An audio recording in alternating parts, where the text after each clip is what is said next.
Well, a very good day to you, ladies and gentlemen. Welcome to another episode of the Candy Talk here on Herman Manyora's YouTube channel. It's been a while since we had this conversation with my resident guest here, Wakili Willis Otieno, but we are glad that we are back again with on Kenya's most comprehensive political and public governance analysis show. And my name is Evans Okinyi. Thank you for being a part of this family. Wakili, how are you? I'm fine, thank you. Yes. How is it going so far? Everything is good, save for the pains of Sakaja and Kenya Kwanza. Yes. I saw you were in India. What did you actually go to? I was in India for an ICJ conference called the Global South-to-South Dialogue on Economic Justice. And part of what we discussed was the debt burden on the Southern Hemisphere. And there's a congruence of minds that our debt is largely odious, and these are the chains of oppression which we must cut. Debt that is taken in our name, that does not apply to any project, that is taken without following the laws of the Republic, is not a sovereign debt, and the people of the South Hemisphere should not pay for those debts. They are odious debts, and we should not pay, starting with Kenya. So you expect that perhaps this country will be actually at the forefront in ensuring that we do not pay the you call odious The Sabina administration will not pay any odious debt. Not a single coin that was taken illegally, that didn't fund any project. We will not pay. We are very clear on that. We will not pay. Let those who took the money pay it. Let those banks explain which project they were financing. Because our laws are very clear. You borrow money for project finance. So show us this project that is worth 7.7 trillion that you are financing. Show it to us. We can see Thika Road was 30 billion. It is there. So this 7.7 trillion, show us where the money went. What did it finance? You are telling us that our debt now is 11 trillion. Fine. Show us the project's worth 11 trillion. And we'll pay. So every debt, give us its project. Show us the Appropriations Act that approved for it to be taken. Show us the receipt of the money. If it doesn't, we will not pay. We are very clear. Radical as it sounds, that's the only way we can get off the yoke of oppression. Because this is slavery. Always remember, debt is tax in advance. You've been taxed already. Because your tax money that is going to be used to pay for that debt. And if that debt was taken without following your laws, why should I remove my money to finance it? You not pay it. Mozambique did it successfully with the tuna bond. Credit Suisse collapsed. Malaysia did it with the one MDB scandal. They refused to pay and go across the globe. Countries which have the courage and the conviction not to pay odious debt have gotten a breather. That odious debt that Mozambique people took led to the son of the former president being in jail. The head of finance, Minister of Finance, jail. Head of intelligence, jail. Credit Suisse executives, jail. Credit Suisse itself collapsed. And it is part of what is causing the political turmoil in Mozambique today. Because $2 billion was taken without following the laws of Mozambique. The money never landed in Mozambique. What landed was the obligation of the people of Mozambique to pay. And they went to court. The people, not even their parliament or their executive. People went to court and they told the court, why should we pay for this money? Why should our tax money be used to pay for this tuna bond? And their attorney general, their parliament was saying, no, you must pay. That money was a sovereign debt. It was taken by the government duly elected. Said, but that government is subject to the laws. If the laws said you can't take it, didn't finance any project, why should the people pay for it? That's an odious debt. We will not pay. And they did not pay it. That is part of the crisis you are witnessing in Mozambique. Because the pain of those illegal debts and the payments they had made of the tax money of Mozambicans is what has messed that economy. So even us in Kenya will not pay. And we'll ask for those who took that money to go and account for it. If they're assets, they should be frozen. People should go to jail. The banks should go and tell us where they took the money. It's not us to pay. Well, Wakili, I do believe that the government of the day is fully aware of all these things. But why is it that any time that a conversation has been raised regarding the odious debt and all these things, then they tend to keep mum, at least? The only time that I saw the president attempt to perhaps address this issue is when he tried forming that particular, was it a task force or whatever, that was supposed to investigate and tell us the kind of debt crisis that we are in as a country. No, his task force, why are they his kind task of force was reluctant? purely to do an audit of the debt, not to do a forensic audit. He was moving on the premise that the money was lawfully taken. They're just doing an audit to find out what how the money was used in terms of financing the project or expended. The work of the Auditor General anyway. Why they are not comfortable in this conversation is because it takes complicity of people in government, treasury, Central Bank of Kenya, in the banks, domestic and international banks, these lending institutions, for this haste to happen. It's not just by chance. So when you talk about we are going to open the debt register, it is them. They know they are going to be called to account. Even that former president of Mozambique couldn't have entertained this conversation. When the people had it, it led to his own son being in jail, his own CS treasury being in jail, his own head of intelligence being in jail. So even these ones, they are not comfortable with this conversation because they know in the period 2013 to 2023, the Parliament of Kenya, if you look at what it approved to be taken as debt, was only 2.2 trillion. Okay. If you look at the amount that the Kenyan people collected as tax in the period was only 13.3 trillion, what we paid as our tax. If you look at our entire budget for the 10-year period, was 14.6 trillion. Our deficit was only 1.3 trillion. So if you were to borrow, Parliament could only have approved borrowing of up to 1.3 trillion because debt is to finance your budget deficit. So the deficit in the 10-year period was only 1.3 trillion. But how comes we borrowed 7.7 trillion and not 1.3 trillion? Which deficit are we covering? But then how comes are we being told that our debt is 11 trillion? And in the same period, Central Bank of Kenya, our banker, has paid 9.3 trillion. What we've paid of our money. And yet this debt is still increasing, 11 trillion. Those are questions which they will not be comfortable answering. Hence, you see them tappering. They don't want to face the real problem. For this to happen, there must be complicity. Okay. And I do believe there's complicity somewhere between the executive, Central Bank, National Treasury, and the lending institutions, including domestic banks and the international banks. Okay.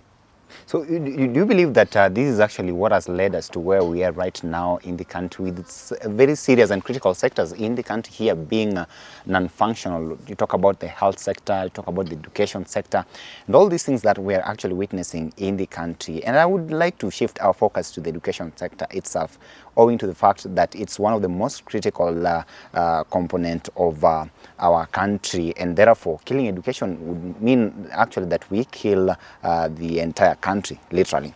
Look at a case in scenario, what is happening at Moi University with all that, the kind of cash crunch that is bedeviling our universities down here. The government is claiming that it does not have money to perhaps rescue these teams. What do you think we get it wrong as a country? And while at it, I also saw your contribution on X regarding countries which have been able to offer free education, and yet certain leaders believe that we cannot actually do that as a country. You know, government can offer free education up to tertiary level if it so desires. But why can't Kenya government do it? Out of every 100 Kenya shillings they collect as your tax money, Yes. 80 shillings is spent on debt finance. They are left with 20 shillings. That's a broke government. Because from the 20 shillings they are left with, they need 30 shillings for operations. They need 35 shillings for salaries. They're already negative. They need 15 shillings to send to counties. So they keep borrowing every month. And they're borrowing for what? And borrowing for the wrong reason as For well. the wrong reasons, because our borrowing should be pegged on a project. So a prudent government will come up with policies that boost production When you have more production in the country, you're able to collect more in terms of tax. And with the money that you have collected from tax, you're able to do your social programs, education being one of them. Right now, Kenya Kwanza and William Ruto, all they want to do is to pass the burden to the taxpayer. Because they know they've mismanaged the economy, they've taken odious debts. So there's no money in their coffers that they can use to run the social programs. So what do we do? Because kids must still go to school. Pass the burden to the parent. That is why you saw the so-called new university funding model. That has led to a situation where almost more than half of the students who were meant to join university this year didn't join university. Look at the transition period from primary school to secondary school to university. At primary school, you have almost 10 million Kenyans doing ACSE. 5 million of them transit secondary schools. 250,000 only you can account for the university. I mean, where is all this number going to? The ones that you cannot account for. If they left primary school at 10 million, at university, you only have 250,000. And around 10,000 in tertiary colleges. Where is this number? This should shock any sensible regime. Because it means many of your people are falling off the cracks. Where do they go? Where do they end up? What happens to their skills? There's no opportunity for them to be properly engaged in the economy. That is why you see political rallies attract many Kenyans, young people. Not many Kenyans. It's more many Kenyans who are young, who are at their most productive peak. They'll go to those gatherings because there's no job. Now, because of a promise they'll be given 100 or 500 Kenyan shillings, they turn up. But that is not the best way to use our labor. These are people who are in their prime. They are most athletic, they are young, agile, they have ideas. Now you reduce the ideas to come to ask for 500 or 200 Kenya shillings from a politician. But that's what Kenya Kwanza and Ruto stand for. Because they know if this young man is empowered, this young man will start asking the critical questions that we ask. This young man will demand of better governance. And that's what the young people did with Gen Z. They said, no, it's not our fate to live this life of slavery. It is our fate to live a life as designed for us as humans, a life of dignity. But Kenya Kwanza is not serving us dignity. It's causing us pain. Okay. Hence, you see the collapse of institutions. More University is just one of them. Yes. But this problem percolates to all other universities, public institutions, universities. Right now, if you go to a government office, even printing paper is a problem. Why? There's no money for operations. You'll be told to go and make your own photocopy.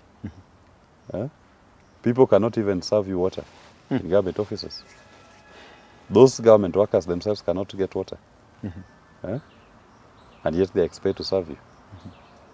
Their pay slips have been seriously deducted. Beyond the national crisis that we are witnessing here, the national economic crisis that we are witnessing here, that you're saying that it is actually responsible for how our institutions are now actually malfunctioning. Certain people believe that for your alma mater, there could be more reason than just this. No, largely, it's a question of capitation. Was government paying for its students?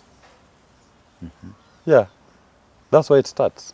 So don't look at, because somebody will tell you, because maybe they put up a gate as a priority.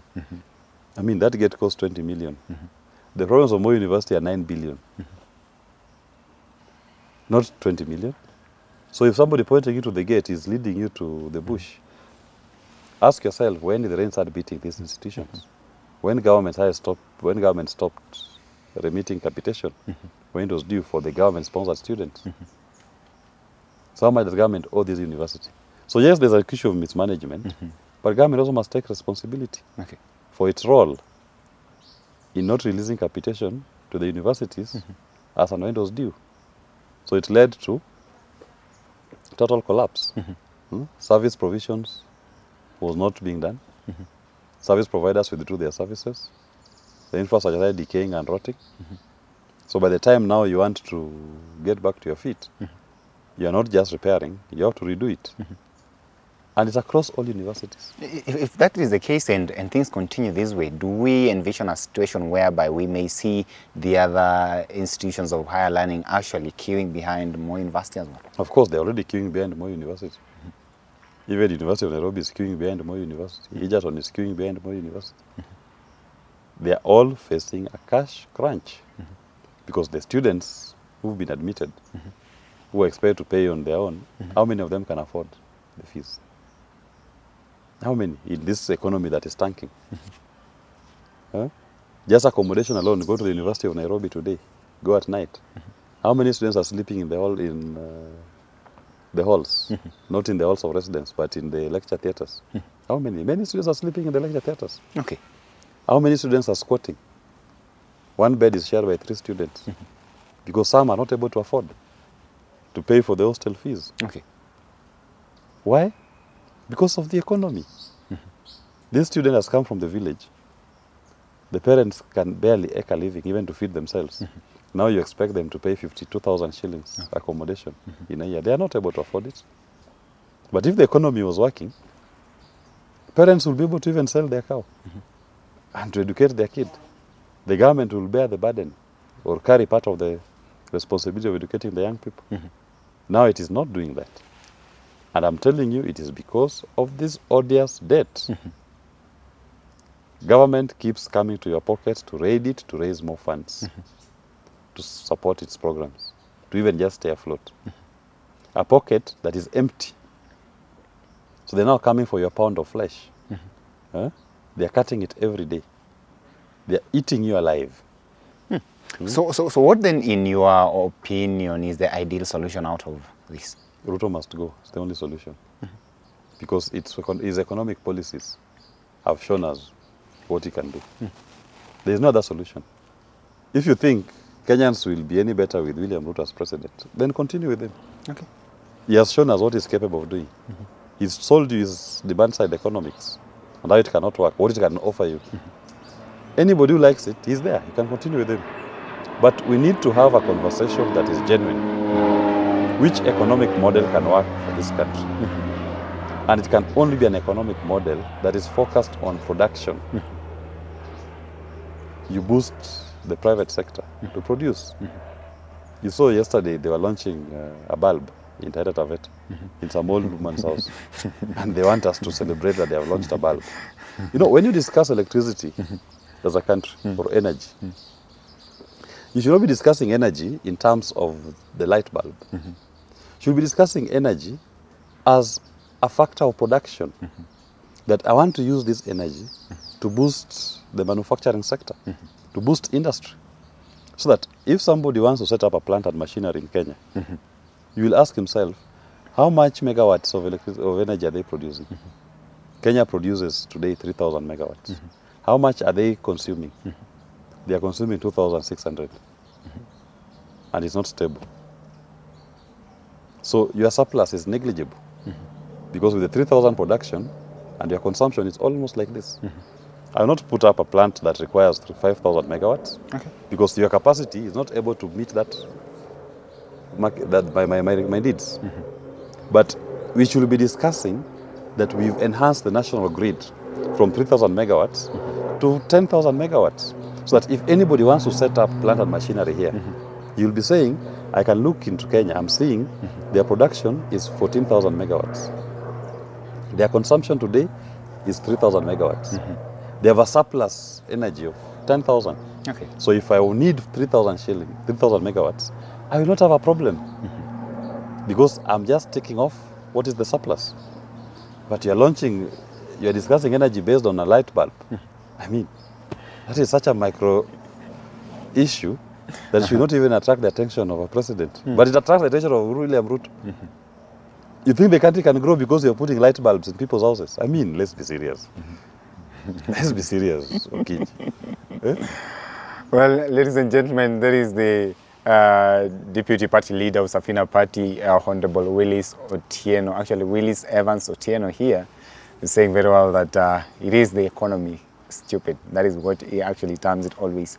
Allow me to stop this conversation at this particular moment, but allow me as well to thank you for being part of this family and for watching us and for taking your time to listen to us here.